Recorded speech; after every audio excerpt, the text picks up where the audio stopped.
കാനഡയിൽ പൂജ വെപ്പിൻ്റെ സമയത്ത് എപ്പോഴും തന്നെ സ്കൂൾ ഉണ്ടാവാറുണ്ട്. അതുകൊണ്ട് ഒരിക്കലും പൂജ വെക്കാനുള്ളൊരു അവസരം കിട്ടിയിട്ടില്ല.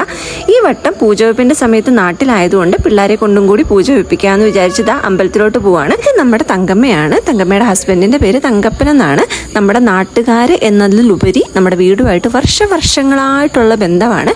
അപ്പം നമ്മൾ ഇവരെ പച്ചച്ചനെന്നും ഞമ്പങ്ങാന്നും മണ്ണെണ്ണാന്നും ഒക്കെയാണ് വിളിക്കുന്നത്. പിള്ളേർ സെറ്റ് പാലമ്മൂമാന്നും പാലപ്പൂപ്പനെന്നും ഒക്കെ വിളിക്കും. ഇവരുടെ വീട്ടിൽ പശുവുണ്ട്. പാല് കൊണ്ട് തരുന്ന ആള് പാലമ്മൂമ്മയും പാലപ്പൂപ്പനുമായി. അങ്ങനെ നമ്മൾ അമ്പലത്തിലെത്തി കാലൊക്കെ കഴുകി അകത്ത് കയറി പൂജയൊക്കെ വെച്ച് പുറത്തിറങ്ങി എല്ലാവരുമായിട്ട് സംസാരിച്ചു. പായസവും കിട്ടി. അമ്പലത്തിലെ ഈ നെയ് പായസത്തിന്റെ ടേസ്റ്റ് ഒരു പ്രത്യേക നൊസ്റ്റാൾജിക് മെമ്മറി അല്ലേ. അതൊക്കെ വാഴയിലയിൽ വാങ്ങിച്ച് വീട്ടിലോട്ടും പോവാണ്. ഇത് നെക്സ്റ്റ് ഡേ വൈകുന്നേരമാണ്. അപ്പം ഇന്നലെ ഇത്തിരി ലേറ്റ് ആയതുകൊണ്ട് ഇന്ന് ഇത്തിരി നേരത്തെ ഇറങ്ങാമെന്ന് വിചാരിച്ചു. നമുക്ക് കുറച്ച് പൂവൊക്കെ പറിച്ച് അമ്പലത്തിൽ പോയിട്ട് വിളക്കൊക്കെ കത്തിക്കാൻ വേണ്ടിയിട്ടാണ്. ഇത് നമ്മുടെ ഒരു കുട്ടനാട് പ്രദേശമാണ്. അതുകൊണ്ട് തന്നെ നമ്മുടെ റോഡ് ഒരു മഴ പെയ്താൽ തോടായിട്ട് മാറും. ഇങ്ങോട്ട് പോയപ്പോൾ വെട്ടവും വെളിച്ചമൊക്കെ ഉണ്ടായിരുന്നെങ്കിലും തിരിച്ചു വന്നപ്പോഴത്തേക്ക് ഇരുട്ടി തുടങ്ങിയിട്ടുണ്ട്. റോഡിന്റെ ചില സൈഡിലൊക്കെ പൊട്ടിപ്പൊളിഞ്ഞ് കിടക്കുകയാണ്. പിന്നെ പശുക്കളെയൊക്കെ അഴിച്ചു കെട്ടാനുള്ള സമയമായിട്ടുണ്ട്.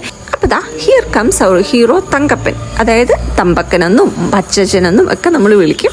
ഇതാണ് എൻ്റെ ചേച്ചിയുടെ മോള്. ഇവളാണ് പാലപ്പൂപ്പൻ പാലമ്മൂമ്മ എന്നൊക്കെ വിളിക്കുന്നത്. നാട്ടുമ്പുറങ്ങളുടെ ഒരു പ്രത്യേകതയാണ്, നമ്മൾ ഏത് വഴിക്ക് പോയാലും ഓരോ വീട്ടിലും പരിചയമാണ്. എല്ലാവരോടും വിശേഷങ്ങളൊക്കെ പറഞ്ഞിട്ടായിരിക്കും നമ്മൾ ഒരു വഴിക്ക് പോകുന്നത്. ഇടയ്ക്കൊക്കെ വരുന്നൊരു കമൻറ്റാണ് നാട് എവിടെയാണെന്ന്.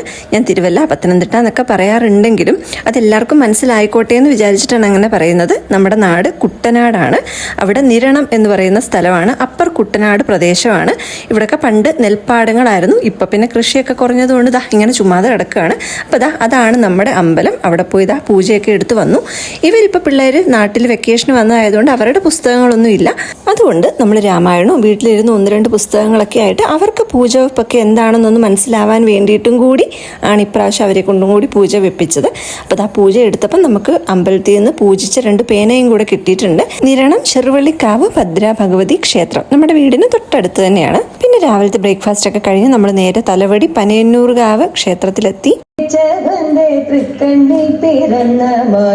നവരാത്രി ഉത്സവം വളരെ ശ്രേഷ്ഠമായിട്ട് ആഘോഷിക്കുന്ന ഒരു അമ്പലമാണ്. ഇവിടെ കുട്ടികളൊക്കെ പൂജ വെച്ച് 3 ദിവസം സ്റ്റേ ചെയ്ത് പ്രഗത്ഭരായ വ്യക്തികളുടെ ക്ലാസ് ഒക്കെ അറ്റൻഡ് ചെയ്ത് അങ്ങനെ കുറേ വർഷങ്ങളായിട്ട് നടന്നു വരുന്ന കാര്യമാണ്. ഇന്ന് അതിന്റെ സമാപന സമ്മേളന ദിവസമാണ്. ഈ അമ്പലവും തിരുമേനിയും ഫാമിലിയുമായിട്ട് നമുക്കൊരു കുടുംബം പോലെ ഒരു 25-26 വർഷത്തെ ബന്ധമാണ്. നാട്ടിലുള്ള സമയം ആയതുകൊണ്ട് തിരുമേനിയും കണ്ട് അമ്പലത്തിലൊക്കെ ഒന്ന് തൊഴുതു വരാൻ വേണ്ടി പോയതാണ്. അങ്ങനെ സദസ്സിലിരിക്കുമ്പോൾ അൺഎക്സ്പെക്റ്റഡ് ആയിട്ട് അമ്മേനെയും വേദിയിലോട്ട് വിളിച്ചിട്ടുണ്ട്.